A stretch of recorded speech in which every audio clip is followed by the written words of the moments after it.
बिहार के शिक्षा मंत्री चंद्रशेखर के एक बयान को लेकर बवाल मचा हुआ है। शिक्षा मंत्री ने कहा है कि रामचरितमानस और मनुस्मृति जो है वो दलित पिछड़ा विरोधी हैं। बात करने के लिए हमारे साथ जगत गुरु परमहंस आचार्य जी हैं, किसी परिचय के मोहताज नहीं हैं। सोशल मीडिया पे जो भी लोग एक्टिव हैं भली भांति परिचित होंगे। महाराज जी, बिहार के शिक्षा मंत्री श्री चंद्रशेखर जी का आपने वक्तव्य सुना है।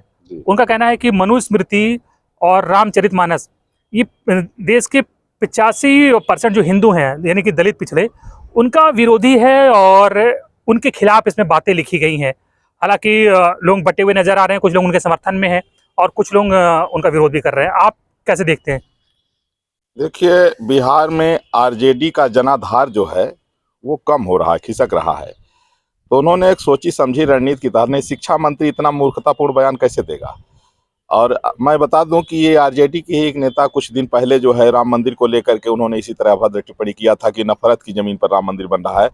तो यह सनातन के अपमान के साथ साथ सर्वोच्च न्यायालय का अपमान हुआ, क्योंकि जब माननीय सर्वोच्च न्यायालय से जजमेंट आने के बाद राम मंदिर बन रहा है और इसके बाद वहां कमेंट करना, इसका मतलब कि उनको महाराज जी, बात तो अभी उस धर्म ग्रंथ पर हो रही। मनुस्मृति को जाहिर बात है कि आप कह रहे हैं कि वोट बैंक बढ़ाना चाहते हैं, तो आपको लगता है कि इस तरह की बातें लोग पसंद करेंगे, वोट बैंक बढ़ेगा? यानी कि इसका मतलब कहीं ना कहीं आप भी मानते हैं कि बहुत से लोग ऐसे होंगे जो उनकी बातों से सहमत होंगे, समर्थन में होंगे उनकी बातों से। देखिए, ऐसा है कि अब लोग जागरूक हैं और खास तौर पर रामचरितमानस को लेकर के अगर कहा जाए तो आज तक रामचरितमानस पर किसी ने अंगुली नहीं उठाया है। और हनुमान चालीसा से लेकर के ऋग्वेद, महाराज जी, जब किसी ने पढ़ा ही नहीं था, जब तक पढ़ाई पर एकाधिकार था कुछ जातियों का, खासकर अगली जातियों का, ब्राह्मण हो या क्षत्रिय हो, वही विद्या अर्जन कर सकता था। दलित पिछड़ों का अधिकार नहीं था, तो आप जो चाहे पुस्तक में लिख दें, कोई सवाल उठाने वाला नहीं था। अब जब लोग पढ़ रहे हैं, उसकी व्याख्या कर रहे हैं, क्या उसमें रामचरितमानस में नहीं लिखा है कि ढोल गवार शूद्र पशु नारी ये हैं ताड़न के अधिकारी? शूद्र को और आप ताड़न के अधिकारी लिख रहे हैं, तो कैसे वो रिस्पेक्ट करेगा इस पुस्तक की? बहुत सुंदर आपने कहा कि लोग पढ़ते नहीं थे। नहीं, पढ़ने नहीं दिया जाता था महाराज, पढ़ने नहीं दिया जाता था। आपने सुना होगा ना कि प्राचीन काल में शंभु, हम अयोध्या में खड़े हैं, शंभु वध का वर्णन तो आप जाहिर बात है हम आपको नहीं बता सकते, आप खुद परिचित होंगे। शंभु वध का वर्णन है ना कि एक शूद्र ने तपस्या कर रहा था तो उसका वध कर दिया गया। ये देखिए, ये गलत है, ऐसा नहीं है। वो शूद्र नहीं, वो ब्राह्मण था और वहाँ वध करने की बात का वो अलग मैटर है। लोग इस बात को जानते नहीं, पढ़ते नहीं हैं। जैसे रावण भी तो ब्राह्मण था, उसका भी वध क्या कर दिया गया था, लोग समझते नहीं बात को। जो आपने जिस चौपाई का जिक्र किया, मैं उसको आपके चैनल के माध्यम से जनता को बता दूं। ढोल गमार शूद्र पशु नारी ये सब ताड़न के अधिकारी। तो यहाँ ताड़ना माने क्या है लोग नहीं जानते हैं। कोष उठा करके देख लीजिए, ताड़नम शिक्षणम। ताड़न का अर्थ है कि शिक्षा उनको देना, सहयोग करना, सम्मान करना। ये कोष में ताड़न का अर्थ लिखा है। अब जो लोग जानते नहीं, मनगढ़ंत अर्थ लगा रहे हैं। लोगों को ना आजकल संस्कृत का ज्ञान नहीं रह गया, लोग आज हिंदी भी शुद्ध नहीं बोल पा रहे हैं। लेकिन महाराज जी, इसी रामचरितमानस में लिखा हुआ है ना कि एक और दोहा है कि विप्र पूजिए ज्ञान गुणहीना, शूद्र न पूजिए ज्ञान प्रवीणा। यानी विप्र यानी ब्राह्मण कितना भी क्या कहते हैं ज्ञान और गुण से हीन हो, कितना भी दुष्चरित्र हो, उसे पूजिए। लेकिन अगर शूद्र कितना भी ज्ञानी गुणवान हो तो वो पूजने के काबिल नहीं है। तो इसमें फिर वही बात नहीं आती है कि दलित पिछड़ों यानी जिन्हें शूद्र कहा गया है उनको उनके प्रति हीन भावना यानी इनके प्रति। जी देखिए, यही तो मैं कह रहा हूं कि लोग पढ़ते नहीं हैं, लोग पढ़ना शुरू करें। वहां लिखा गया है। महाराज जी, जब पढ़ना चाहते थे तब तो पढ़ने नहीं दिया। ऐसा कभी भी नहीं था। आप ये बताइए, सतयुग से लेके त्रेता द्वापर कलयुग, मैं बता रहा हूँ, ये केवल जब मुगल आए, मुगलों ने क्या किया कि अनटचेबिलिटी को यहाँ शुरू किया हिंदुओं में आपस में जो है तो बांटने के लिए। वही जो है डिवाइड एंड रूल जो है। महाराज जी, पहले गुरुकुल में एंट्री थी दलित पिछड़ों को, वो तो राजा के बच्चे और ब्राह्मणों के बच्चे ही जाते थे गुरुकुल में। बाकी के लिए तो बाहर से देखे कोई पढ़ना चाहता था अगर, तो फिर एकलव्य का उदाहरण हमारे सामने है। शिक्षा दी भी नहीं, गुरु द्रोणाचार्य ने उसका अंगूठा काट लिया। देखिए, यही तो बात है कि लोग जो है अब जैसे भगवान राम 14 साल वन चले गए तो कोई कह दे कि राम को जंगल भेज दिया गया। यहाँ कहा, यहाँ कोई जाति का मैटर ही नहीं बाबा। लोग समझते, भारतीय संस्कृति को समझिए। महाराज जी, आज भी खबरें आप भी पढ़ते होंगे, आप भी बहुत एक्टिव रहते हैं सोशल मीडिया पे।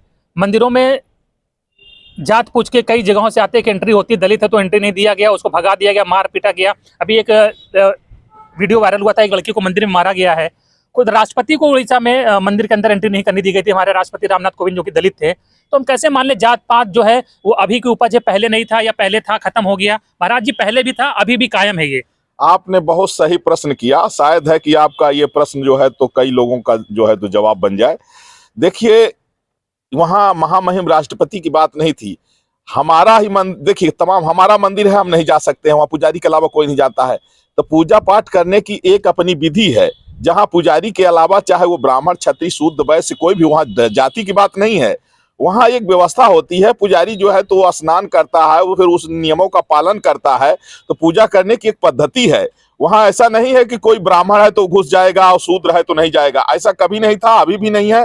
केवल यह है कि लोगों का एक जो नफरत फैलाने वाले लोग हैं समाज में, जो सनातनियों को, हिंदुओं को बांटना चाहते हैं, क्योंकि इनको पता है कि जब तक हिंदू आपस में लड़ेगा नहीं तब तक इनको जो है तो मारा नहीं जा सकता है। तो ये लव जिहाद इत्यादि जो इनका चल रहा है, गजवाए हिंद, वो कैसे सक्सेस होगा? आपने प्रोफेसर चंद्रशेखर की जबान काटने वाले को 10 करोड़ का इनाम का ऐलान किया है। क्यों उनकी जबान काटी जाए? उन्होंने क्या गलत कहा है? अगर देखिए, स्वतंत्र है हमारा देश, अभिव्यक्ति की आज़ादी है। अगर हमको लगता है कि इस पुस्तक में हमारे खिलाफ लिखा गया तो क्या हमको बोलने का अधिकार नहीं उस पुस्तक के खिलाफ या उस ग्रंथ के खिलाफ? बिल्कुल, आपने सही प्रश्न किया।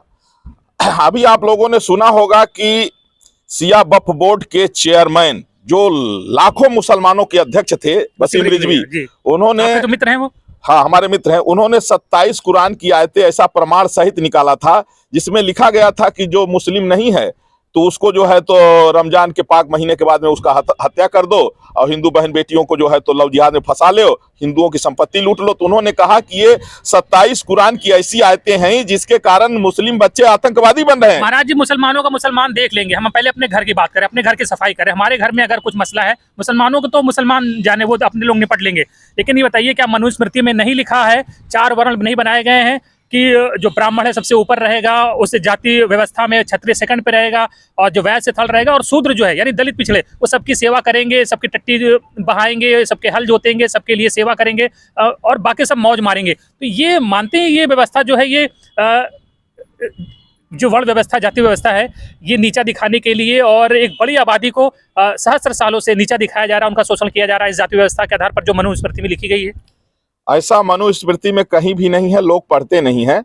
मैं आपको बता दूं कि कोई भी ग्रंथ में, मैं चैलेंज करता हूं, मैं अयोध्या से तपस्वी छावनी पीठाधीश्वर जगत गुरु परमहंस आचार्य, आपके चैनल के माध्यम से मैं सबको कह रहा हूं कि अगर किसी को कहीं भी सनातन धर्म के किसी भी ग्रंथ में अगर शंका हो, आप हमसे आकर के पूछिए। लोग मनगढ़ंत अर्थ अगर गलत बता रहे हैं, गलत प्रचार कर रहे हैं, तो वो गलत प्रचार करने वाले का दोष है, न कि उनका। महाराज जी, अगर सब कुछ बिल्कुल बेहतरीन है, शानदार है, तो आपके बिल्कुल पीछे बहुत दूर नहीं है जहाँ राम मंदिर बन रहा है, भगवान राम का भव्य राम मंदिर बन रहा, तो जो ट्रस्ट बना राम मंदिर ट्रस्ट, उसमें कितने दलित पिछड़े हैं? सब जगह तो ब्राह्मण और क्षत्रिय ही है। दलित पिछड़ों को इतनी ही अगर उनकी चिंता है तो कितने दलित पिछड़ों को उस ट्रस्ट में जगह दी गई है? नहीं, आपने उसमें जो है तो ट्रस्टियों के आप लिस्ट उठा के देख लीजिए, उसमें दलित ट्रस्टी, एक दलित ट्रस्टी, वो भी नाम मात्र के, कभी उनको बैठक में बुलाया नहीं गया, बिहार से हैं वो, और बाकी जो मोस्टली जो 95% है वो सब सिर्फ अपर कास्ट है। यानी कि आंदोलन करने के लिए, दरी बिछाने के लिए, कुर्सी भी लगाने के लिए, झंडा ढोने के लिए दलित पिछड़े हैं,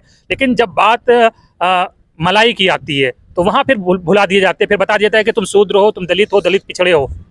देखिए, ऐसा नहीं है जो आप कह रहे हैं। ट्रस्टियों में अभी आपका एक जवाब मैंने दिया कि उसमें दलित भी हैं। आप एक दलित है महाराज जी, तो एक दलित 14-15 जो है उसमें एक दलित है, वही नाम मात्र के। 100 उमा भारती जी चिल्लाती रह गई, जिन्होंने आंदोलन किया इतना बड़ा, उनको लिया ही नहीं गया उस ट्रस्ट में। मैं कह रहा हूँ कि जैसे एक दलित तो है ना, अगर दलितों से नफरत होती तो एक दलित को क्यों रखते? 100 करोड़ हिंदुओं की आस्था का केंद्र है, तो क्या 100 करोड़? महाराज जी, 85% आबादी का प्रतिनिधित्व में 15 में से सिर्फ एक, और बाकी 14 सीटें 15% लोगों ने ले ली, तो ये कहाँ का इंसाफ है महाराज? उसमें 150 लोग थोड़ी हैं। देखिए, ट्रस्ट में महाराज जी, आप भी मुस्कुरा रहे हैं, जान रहे हैं कि मेरा सवाल सही है, मुस्कुरा आप भी रहे हैं। नहीं, मैं मुस्कुरा इसलिए रहा हूँ कि लोगों को इस तरह से ही, आप जैसे कह रहे हैं, इस तरह की मानसिकता लोग पैदा कर देते हैं, जबकि नहीं महाराज जी, मानसिकता पैदा नहीं करते। पहले देखिए, उनको इल्म नहीं था, जानकारी नहीं थी, पढ़ने का अधिकार नहीं था, इसलिए सवाल नहीं करते थे। अब लोग पढ़े लिखे हैं, सवाल करते हैं, अपने हक हुकूक की बात करते हैं, और जहां गलत होता है उसका विरोध करते हैं। जैसे बिहार के शिक्षा मंत्री ने कहा है कि कुछ धार्मिक ग्रंथ है, उनमें दलित पिछड़ों के बारे में बातें लिखी गई, उनके खिलाफ बातें लिखी गई, उनका उन्होंने जिक्र किया, तो जाहिर बात है बवाल मचा हुआ है। जब तक जानकारी नहीं थी लोग उनको सिरोधार्य कर रहे थे, अब सवाल उठाते हैं तो लोग बवाल मचाते हैं। देखिए, लोगों को पहले पढ़ना चाहिए। हमें कहते हैं अधूरा ज्ञान जो होता है वो खतरनाक होता है। कोई चीज को आप पहले उसको विधि विधान से उसको पढ़िए।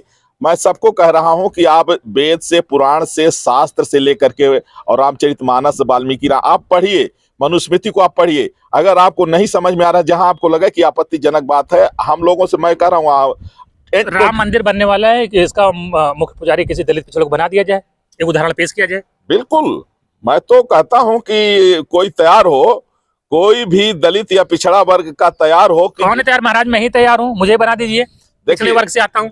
उसमें एक शर्त रहेगी कि वह दारू नहीं पिएगा, नहीं पीता महाराज जी, नहीं पीता हूँ, वह मांस नहीं खाएगा, नहीं खाता हूँ, और उसको जो है 3 टाइम स्नान करना अनिवार्य रहेगा, 4 टाइम करूंगा, और चोटी रखना। देखिए आपकी चोटी नहीं है, रख लेंगे महाराज, उसका क्या हो, तो घर की खेती उगाएगी। अभी क्यों नहीं रखे हुए हैं? आपकी ये उम्र हो गई, अभी तक आप चोटी नहीं रखे। महाराज जी आप बनवाइए तो आपसे लंबी चोटी में रखूंगा। देखिए, हर मुसलमान जो है टोपी लगाता है, लेकिन हर हिंदू चोटी क्यों नहीं रखता है? चिंता का विषय है कि नहीं है? तो मेरे कहने का मतलब, कोई योग्य बने। हम कह रहे हैं, हमने राम मंदिर का निर्णायक आंदोलन किया, आप जानते हैं, आप उसमें सम्मिलित थे जी। जो राम मंदिर का सबसे बड़ा और निर्णायक आंदोलन किया है वो मैं, तपस्वी छावनी पीठाधीश्वर जगत गुरु परमहंस आचार्य, मैंने किया है। और मैं आपसे कह रहा हूं, बिल्कुल आपको भी उचित स्थान नहीं दिया गया। हमको तो बुलाया नहीं गया, वो अलग बात है, हमें इतराज अपने लिए नहीं है, लेकिन मैं कह रहा हूं कि कोई भी दलित, पिछड़ा वर्ग या सफाई कर्मी जो राम मंदिर की पूजा करना चाहता हो, वह मांसाहारी न रहा हो, कभी शराब न पिया हो। मैं कहता हूं आप आइए, स्वागत है, आप चोटी रखिए, और हम आपके लिए जो है वहां स्थान दिवाएंगे। ट्रस्टियों से हम बात करेंगे, लड़ाई करनी होगी तो लड़ाई कर लेंगे, लेकिन हम दलित, किसी भी दलित को, सफाई कर्मी को, पिछड़ा वर्ग को, आप तैयार होइए, हम पुजारी रखवाएंगे। रामचरितमानस और मनुस्मृति दलित पिछड़ा विरोधी है कि नहीं है?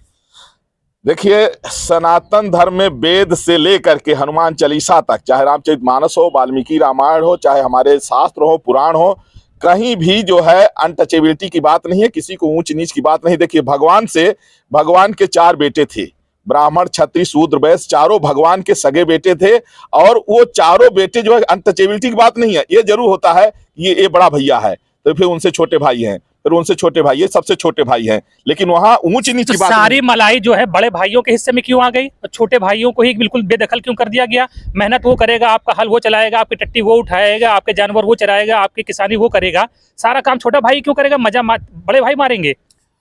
देखिए, आज जो है, जो हमारे दलित भाई हैं, हरिजन हैं, पिछड़ा वर्ग है, उनको उठाने के लिए हम लोग कितना प्रयास कर रहे हैं। हम लोग आरक्षण लागू करवाए, और आरक्षण में आरक्षण महाराज जी लागू कराए, आरक्षण का विरोध कर रहे हैं आप लोग। आपसे मतलब आप इंडिविजुअल आपसे नहीं है, मतलब बाकी जो 3 भाइयों की बात करें, बाकी 3 भाई जो आरक्षण का विरोध करते हो तो चाहते खत्म हो जाए, लागू कहाँ करा? वो तो बाबा साहब दे गए और जीने लायक बना दिया बाबा साहब ने। अच्छा, ये बताइए, बाबा साहब ने तो केवल 10 साल के लिए लागू किया था। नहीं महाराज जी, 10 साल के लिए तो इसको गलत तरीके से परिभाषित किया जाता है, उसको पढ़ने की जरूरत है। उन्होंने कहा था ये गरीबी दूर करने का अभियान नहीं है, ये भागीदारी देने का अभियान है, कि जो लोग पिछड़ गए हैं, जिनको उचित महत्व नहीं मिला है, जिनको स्थान नहीं मिला, भागीदारी नहीं मिली है, उनकी भागीदारी सुनिश्चित हो। और आज भी ये सर्वविदित है कि आरक्षण सही तरीके से लागू नहीं है, इसलिए हम देख रहे हैं कि यूनिवर्सिटीज में हो या सरकारी ऑफिसेज में हो, आज भी बैकलॉग की भर्तियां वहां पर लंबित हैं। देखिए, जब महामहिम राष्ट्रपति के पद पर हमारे दलित भाई पहुंच गए, तब कैसे कहा जाए कि जो है तो उनको सहभागिता नहीं दी जा रही है? जी, ये चलिए तो बहुत बड़ा विषय है, लेकिन आप खत्म करते हैं। आपने चंद्रशेखर जी की जवान काटने वाले को 10 करोड़ का इनाम देने का ऐलान किया है। आप तो बिल्कुल वस्त्र भी आपके पास ठीक ढंग से नहीं है, तो 10 करोड़ कहाँ से लाएंगे? ठंड में आप, राहुल गांधी तो कम से कम टी-शर्ट पहने हैं, आप तो टी-शर्ट भी नहीं पहने। देखिए, मैं तपस्वी छावनी पीठाधीश्वर हूं, जो पूरी दुनिया के तपस्वी हैं उनकी आचार्य गुरु गद्दी है। तो मैं तो हिमालय में भी इसी तरह से बहुत दिनों रहा हूं, हमने हिमालय में तपस्या किया है। और जो इन्होंने कहा है कि बिहार के शिक्षा मंत्री चंद्रशेखर ने रामचरितमानस के विषय में, हमने कहा है कि वो क्षमा मांगे। साथ ही साथ में हमने जो वो तो कह रहे क्षमा नहीं मांगूंगा, मैं अटल हूँ अपनी बात पर, मैंने सत्य कहा, मैं पीछे नहीं हटूंगा। तो मैं तो कह रहा हूं कि दूसरे धर्म के विषय में इस तरह कोई टिप्पणी किया होता, तभी तक उसका गर्दन कट गया होता। दूसरे धर्म में क्यों बोले? हम अपने घर के बारे में बात करेंगे ना महाराज जी। हमारे घर में कुछ गड़बड़ है तो उस पर हम आज उठाएंगे, दूसरे पड़ोसी घर में गड़बड़ है हम उसको क्यों माने? पड़ोसी जाने। नहीं, पड़ोसी घर में अगर हमारे हत्या की बात हो रही तो उसको तो हमको समझना हो। जैसे कुरान की जो हम 27 आयत कर रहे हैं, वो हिंदुओं की हत्या करने की बात कर रही है, तो उस पर आज तक हम कहते हैं शिक्षा मंत्री की अगर औकात हो तो बोल दे कि वो जो हिंदुओं की हत्या करने वाली आयत है, 10 करोड़ कहाँ से लाएंगे महाराज जी?